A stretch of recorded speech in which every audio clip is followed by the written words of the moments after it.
simpleng luya at kayo po ay mapapaisip kung paano mangyayari po yon, pero kung hindi nyo ito gagawin ay hindi nyo po ito malalaman. Ito po isa sa mga subok na napakaswerte, basta't ikaw po ay may 100% na paniniwala sa mga gantong mga pamamaraan ay walang imposible mga bossing. Makakamit lahat nyo po ang inyo po mga pinapangarap, sabayan palalo ng sipag at tiyaga at pananalig sa mahal na Panginoon. Proven po ito mga bossing. Ganito po inyo pong gagawin mga bossing, kumuha po kayo ng luya. Kayo po'y humarap sa may silangan at positive lamang mula sa inyo pong puso ang siyang ibubuka ng inyo pong bibig at siya rin pong tinatakbo ng inyo pong isipan.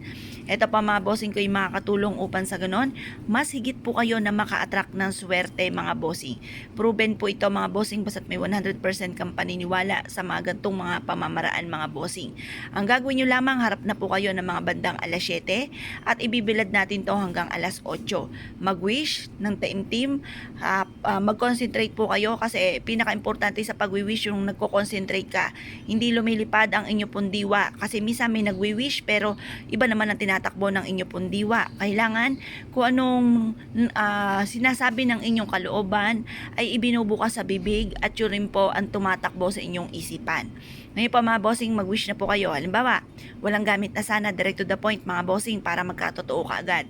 Sabihin niyo po dito, magkaroon ako ng bahay na malaki, yung matagal ko na pinapangarap, yung sabihin niyo na kung ano yung mga gusto po ninyo. Tapos sabihin niyo po, magkaroon ako ng negosyo na dito na ako yayaman, matupad lahat ang mga pinapangarap ko sa aking buong pamilya. Basta kung anong gusto po ninyo, i-wish niyo na po.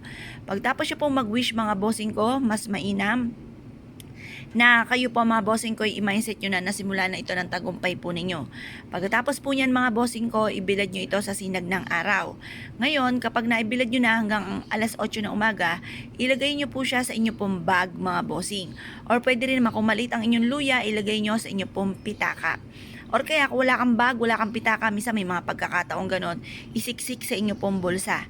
Magdala kayo ng ganito para hindi kayo kapitan ng mga negatibo. Kasi minsan, may mga kumapit na negatibo, hindi nyo nalalaman.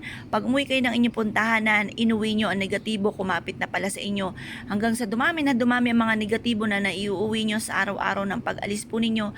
Pagtapos darating na sa inyo yung punto na parang ang dami nyo problema pinagdadaanan, wala nang katapusan, mas nadadagdagan pa, imbis na nababawasan yung mga ganon mga bossing.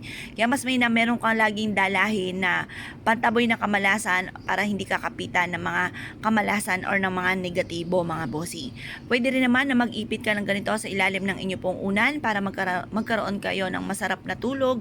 Ang taong nagkaroon ng masarap na tulog, meron po siyang masayang gising, positibong gising, nasa mood po siya at siya po ay makakaisip ng tama. Kasi ang taong kakaunti ang tulog, hindi makaisip ng tama, masakit ang ulo, lutang, yung mga ganon mga bossing. Kaya kailangan makatulog ka ng mahimbing para makapag-isip ng tama.